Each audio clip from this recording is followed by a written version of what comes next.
morning. Hello, good morning. A very warm welcome. This is 3FM Sunrise on 3FM 92.7. Welcome to the best breakfast show in all of the land, if I do say so myself. My name is Helen Apia Ampofo. As always, a pleasure to have you with us. Thank you so much for choosing to start your day with us, for starting your morning with us. We don't take it for granted. Today is the 4th day in the 7th month in the year 2023.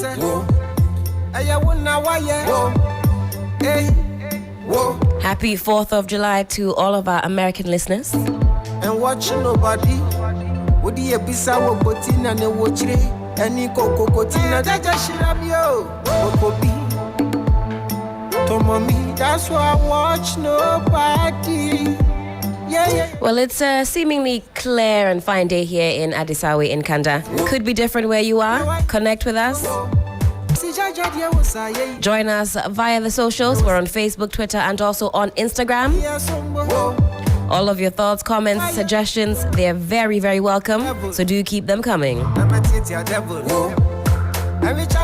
We'll be getting into the weather very shortly. Felicity will be joining us as always, letting us know what to expect in the capital and beyond. Our hashtag this morning is hashtag 3FM Sunrise. Get involved in the conversation.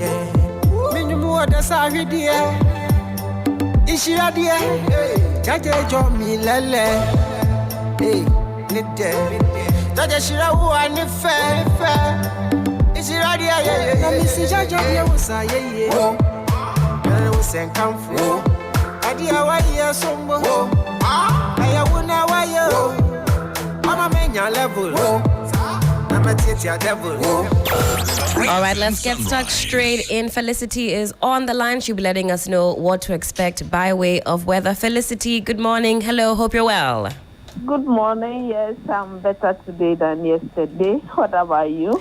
I'm doing excellent. Clear day so far. What should we expect in the capital and beyond? Yeah, thanks so much and good morning to our dear listeners. For today, we have a weak storm that is approaching and we expect it to affect the northern region, part of Savannah and then part of the transition zone. Over the middle and the coastal strip, we expect it to be variably cloudy with just some isolated cases of thunderstorms with rain. Temperatures will be around 30 for the coast section, 133 for the middle sector and the transition.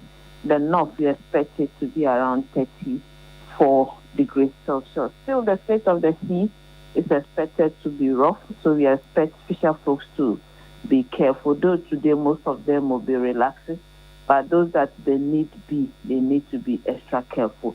The Volta Lake this morning by 10-11, we expect the weak storm to engulf the OT and parts of the Volta region, so they should be extra careful. Once the system arrives, the cloud amount will increase and then the color too will darken with a moderate windy conditions. So once it started, they should just park home. After the system, they can come back to continue their activity. So today, this is how we're expecting it to be. Thank you so much for that, Felicity. Of course, if anything changes, I know that you will let us know. Most definitely. Enjoy the day. Thank you so much. You too. Again, that was Felicity Ahafianyo. She's a chief forecaster with the Ghana Met, letting us know what to expect. A weak storm approaching. You might want to leave the house with an umbrella. But if you've only just joined us, again, a warm welcome. This is 3FM Sunrise on 3FM 92.7. We'll be getting into the newspaper very shortly. DJ Abiam is in the building. He's on the ones and twos. He'll be treating us to some good music throughout the morning. 3FM Sunrise. Start your day with Sunrise on 92.7 3FM. 3FM Sunrise. Start your day with Sunrise on 92.7 3FM. Hey. Adamani na dona menye onya nyame na waya kana fu wonka yeah and I met Tassa. That's your mother body, we are. What Jamie, a full Sunday, Mumu, and I do Morocco. 3FM Sunrise. Well, what to expect from us this morning? The saga of the embattled Asin North MP. Well, now MP elect. In fact, Aswarba, has he been sworn in yet? Not as we. No. Not. So the How does that work? if nothing happens, as the economics will say, or the Latinos will say, ceteris paribus, All things being equal. yes, he's going to be sworn into office today. Okay. Well, that's high up on the radar because it's still very much on the lips of many.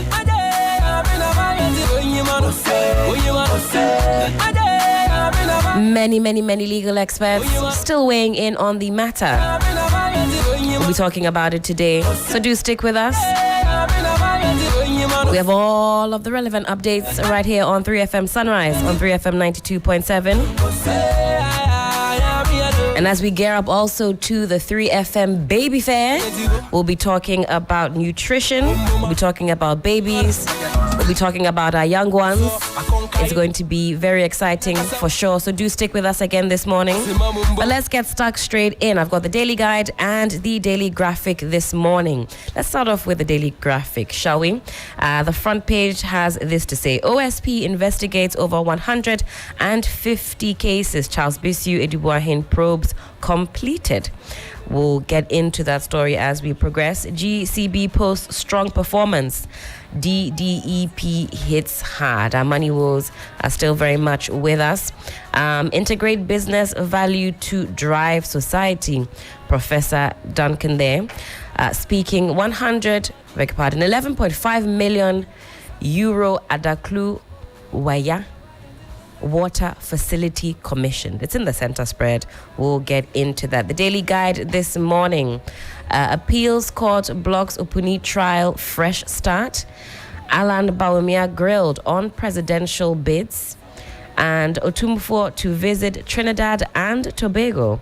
Also, Nana Commission's 11.5 million euro Adaklu water project. Now, this one, very sad. Also on the front page of the daily guide. Ketasco NSMQ star dies. The National Science and Maths Quiz star from Ketasco has lost his life. May his life may rest in peace.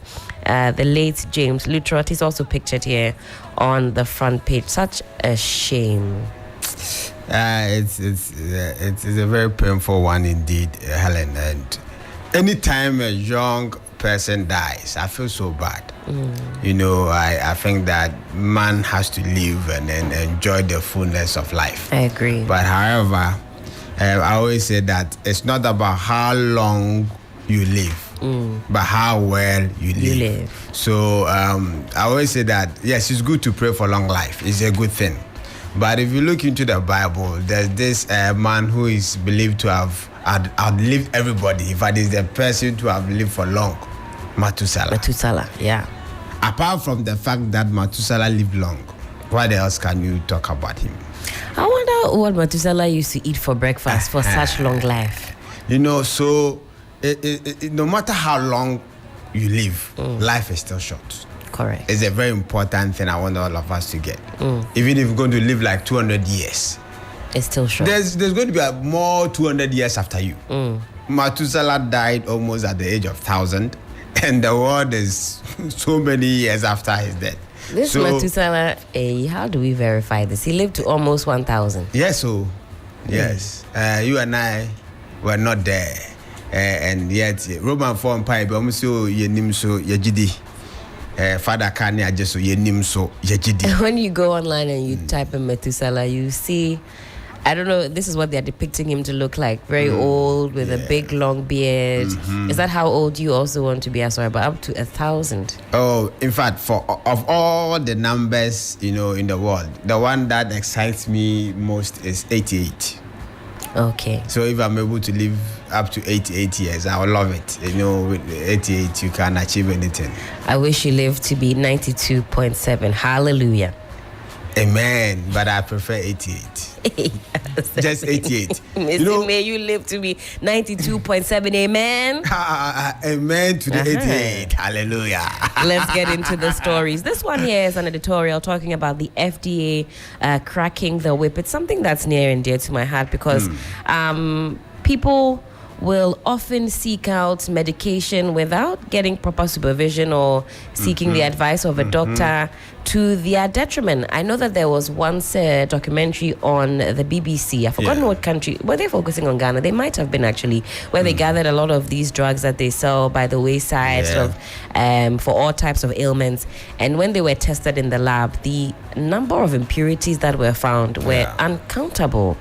So this editorial here says that FDA must crack the whip. I'll read a little bit of this one. It says there's a common saying, we are what we eat.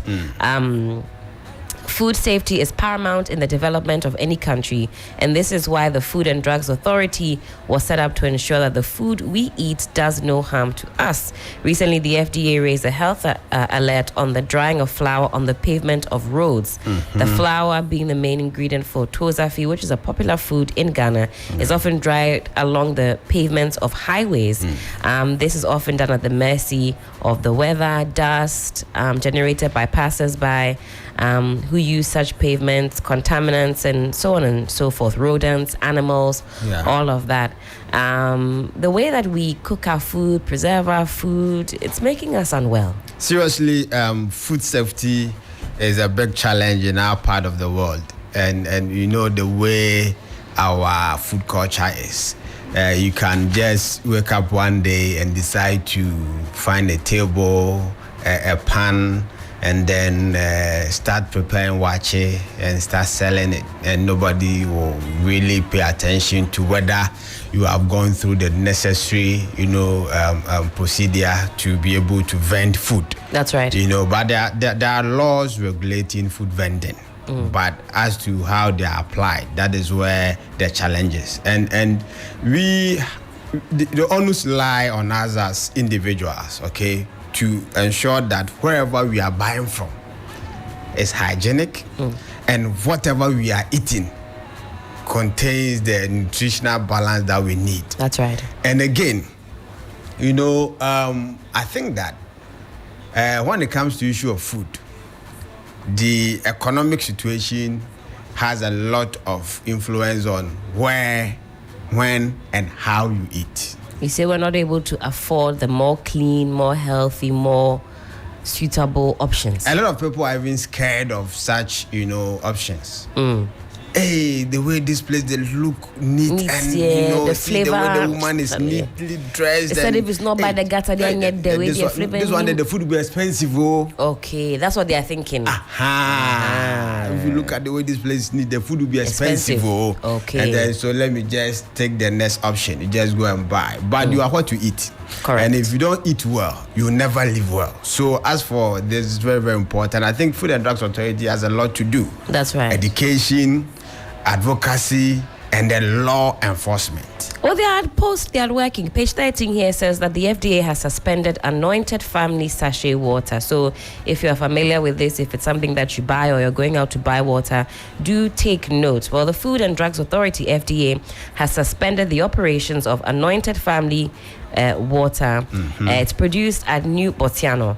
It described the sachet water brand as a risk to public health and safety, adding that the company was operating under unhygienic conditions. So they went out for inspection, and these were the findings. So they say public is hereby advised to refrain from consuming that water. Yeah, unfortunately, it's not. The FDA does not have the necessary resources to go around all the nooks and crannies of this country to look at who is doing the right thing in terms of food or water production. It is also incumbent on we as citizens and not spectators to be whistleblowers. People are producing these sachet water in their homes, their garages. Some, they just, take their water straight from the tap. And package it. And they just package. So we need to be each other's keeper. Correct. We need to make money, but we need to make it the right way. And the drugs issue too is very, very important. Yeah. And if you buy a drug from the pharmacy or the licensed chemical shop, they have it's really written on the cover or the case how to store the medicine, how to store it. People are not even storing their medicines or drugs in the right way. And those that are exposed to the sun, you see, mostly they tell you keep in a cool, dry place. But you have people carrying them and then they are going around selling them. They go around. So it's exposed to the elements, sunlight, Yes. whatever it may be. And there's another thing I need to really draw our minds to. There are people who sell these minerals and water and other stuff. They put them in an ice chest and then they put ice block on them. Okay, so for the day, if they are not able to sell all, they take them back. Some will not even put them into the refrigerator for the next day. They'll just go keep them. The next morning they put more ice block on them. Back on the road. Put them on the sun and under the sun. So we are drinking and eating a lot of contaminated stuff. This young man's case, the young man from Mauli, Ketasco, yes, who died. I think now he's in the University of Ghana also. He was reading computer science. Food poisoning. Sometimes it could be because of how the food was stored and the chemical reaction that took place. I've suffered this before, and it's expensive to treat food poisoning. That's right. My wife, myself, and our house help, we ate a contaminated food, and the amount of money we spent, and in fact, death was really staring at us in the face. We ended up at the emergency ward, 37 military hospital. Goodness me. So food poisoning is very, very dangerous. So we need to be careful how we keep food, how we store food. We need to be very, very careful. And there are certain combinations that we make as individuals. I want you add this, you add that, you add that. You are making a chemical reaction. Be careful of that. Okay, we'll talk more about nutrition, especially as concerns our young ones today, at some point in the show as we gear up for the baby fair. On to some politics now. 3 NPP presidential aspirants vetted. Now, 3 new patriotic party NPP presidential hopefuls, Alan Tremantin, Kojo Poku, and Vice President Dr. Bawumia yesterday went through the vetting processes at the party's campaign office at Kokomlemle in Accra. Now, as at 9 a.m. when the Daily Graphic team arrived at the party's campaign office, some traders had already arranged party paraphernalia along the streets and were cashing in on the event. Few minutes after 9 a.m., members of the vetting committee started arriving, including its chairman, Professor Mike Okwe. Now, the place was calm and serene up until 10 a.m. when the supporters of the aspirants started thronging the place to cheer their favorites on. There was, of course, heavy security presence to ensure law and order at the venue. Or the area became electrified when supporters received information that Mr. Alan Tremantin was on his way to the office for the vetting. As far as the standings are concerned, we know that as per the polls that have been carried out, you have Dr. Bawumia seemingly at the top of that list. And then we know that Alan Tremantin follows closely somewhat. But Kojo Poku, yes, I'm not sure if he's been ranked as yet, where they see him fitting in the grand scheme of things. Are you surprised that he threw his hat into the ring? Oh, no, I'm not surprised at all. It's just like the police recruit. The very first day the person passes out of the police training school and is given the police uniform, the person probably entered the service with SHS certificate. Right. But the ambition of the constable or the newly recruited police is to become an IGP one day. So just like politics, most politicians will one day prefer to be the ultimate man, at the helms of affairs. So it's not surprising that such young lads are also, joining the contest. I know there are some who want to show face. for future purpose. I think William was talking about this the other day, that sometimes when you see people putting their hat into the ring, it's not because they have aspirations at that particular moment. They are preparing the ground, preparing the soil for future harvest. That's right. Well, there's a schedule out. Today, 3 other aspirants will be facing this vetting committee. You have Boache Tremanting. You have, he's a former energy minister. Kwabena Ejapong, former. Is that the one with the glasses? Kwabena Ejapong. Yes. With the former glasses. General Secretary. So former General Secretary. Engineer. Yes. Kennedy Ejapong also will be facing the vetting committee. He's the NPP member of Parliament for Asin Central.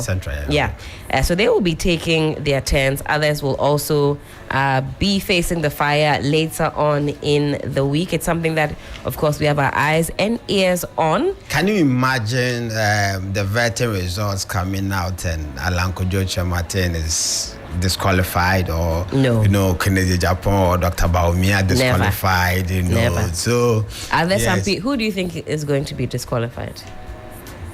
Oh, disqualified will be disqualified. You think some people will be disqualified? Oh, yeah.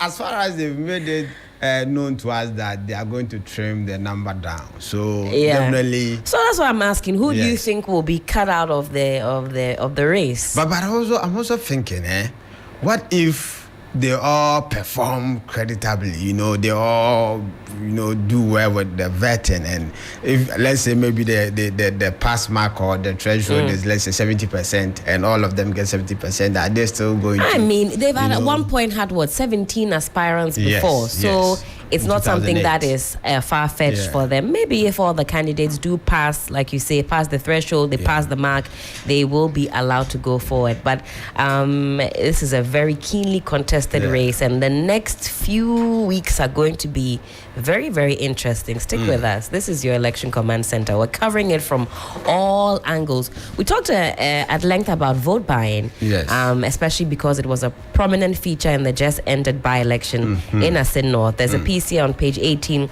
of the Daily Graphic. Eliminate vote buying in elections. There are 2 political analysts who are talking about the issue of Dr. Kwame Asante and Dr. Bonsu Osei Owusu. Well, 2 political analysts have called for urgent steps to carefully examine and eliminate the common trends of vote buying and any form of inducements to change voting patterns in the country's electoral system. Is this a call in futility?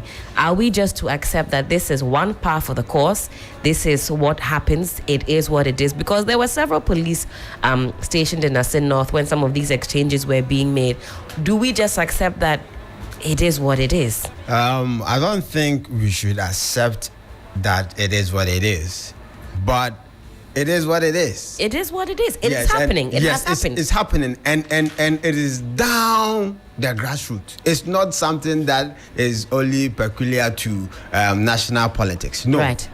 Even student politics, you have money exchanging hands. So not just, for example, souvenirs, not just pens and books and branded paraphernalia. You mean cold hard cash, kudi? Oh no. You see, when we were doing student politics, and we go for congresses to elect our leaders, there are some candidates who have enough money to pay for the capitation of certain delegates, because there were certain schools that will always rely on the candidate to pay for their delegates to come and vote. There was this time, I remember those days, that was when the e-card, he's like, oh, Jack, my Sika card, e-card and right, so people would demand, if you don't pay, forget it. Okay. If you don't pay, you just forget it. And it's something that would take us a lot of, concerted effort to overcome. It is a deep, in fact, it's a deep wound in our skin, and it's going to take us a lot. It's not just by words, and those who are supposed to even enforce the law on these things, they have their hands tied behind their back. So it's not going to be an easy task for some people. It's only when there's an election that they get 200 Ghana cedis. you get 200 Ghana cedis at once, just 200. If not for election, they don't get such amount. There are certain people that, are always finding ways and means to become delegates within their political parties because they know that, yes, we'll go and vote for, let's say, polling station executives, I'll get something small. We'll go and vote for regional constituency executives, I get something small. If I have been to vote in the regional 1, 2, I get something small. The national come to. So there are people who have made it their business. So it's in fact a money-making venture, like you say. If you decide that, you're not making thousands or anything, but it's a strategy. You want to get a little local fuel in your pockets. You go about it this way. And aside the money, there's other favors that you can also get. So as for politics and money in Ghana, it's beyond the words of fighting. It's not just about words. Let's fight it. It's a kanka. It's a this. We've been talking about this before I became a registered voter. And we are still talking about it. And we will continue to talk about it. This one, finally, before we make way for Johnny's Bite, AG told to be fair in responding to comments on Gyakye Quayson trial. This is captured on 3news.com. Do check out 3news.com. We've got the latest in business, sports, politics, world news, you name it. A quick one on this story. Well, private legal practitioner Bobby Banson has admonished the Minister of Justice and Attorney General to be fair in addressing the public remarks by key personalities on the James Gyakye Quayson trial. On Monday, July 3rd, Godfred Yeboah Dame said he had heard all of the comments about the ongoing trial, but will come out officially with a response soon, though he hinted that the actions are unhealthy for the administration of law. I'm quoting here, "I will come out with a proper statement on the matter, and it will be in respect of all comments generally which have the tendency to subvert the administration of justice," he told journalists in Accra. He goes on to say this, "I think it's very unhealthy for our democratic dispensation, and we must not countenance same." And like we said yesterday, who opened the floodgates? Yes, prior to the president making those remarks at the Asin North rally before the elections took place, the conversation was somewhat rife. But I do also believe that did open up the floodgates for further scrutiny and further commentary on this case. It's in court, and yet it's become, public discourse. I think unhealthy could be a word to describe what is going on now. But I do see what both factions have to say about the issue. Some legal experts say it's better for James Gyakye Quayson to go through the trial so that whatever the outcome is, it's a teaching point. If it's a case of him being acquitted, then that's it. He's acquitted. He was charged, went to court, has been acquitted. The slate is clean. On the other hand, the persons who say that this should not go forth or go forward say that it's in the public interest. Let's think about the monies. Let's think about the elections. Let's think about moving forward in peace and unity. I think there are points on both sides. Yes, they all have varied opinions, but there's a common denominator. The common denominator here is that we all want to have a peaceful Ghana. That's right. We all want a Ghana whereby laws work. So it is quite, a dicey one. But what I would say is that each comment that we make should be in the good taste. And it should be within the law. Wise words from the one and only. But there's this thing I like so much. In the front page of the Finder, I see nice pictures of the Nkrumah Park, which is now said to be a world-class standard. After the World Bank intervened to support us to do this. So the World Bank has intervened for the Nkrumah Park to be a world-class standard. And President Akufo-Addo is expected to commission it today. No, he shouldn't commission it. The state that it was in prior to the World Bank stepping in was deplorable. We had, I think it was Johnny and myself, 2022, was it last year or the year before? We had our Independence Day broadcasting of TV3 New Day there, and we didn't mince words at all. We panned the camera. Look at where we are. It's not great. Our maintenance culture is abysmal. But there's more to come. Time check it.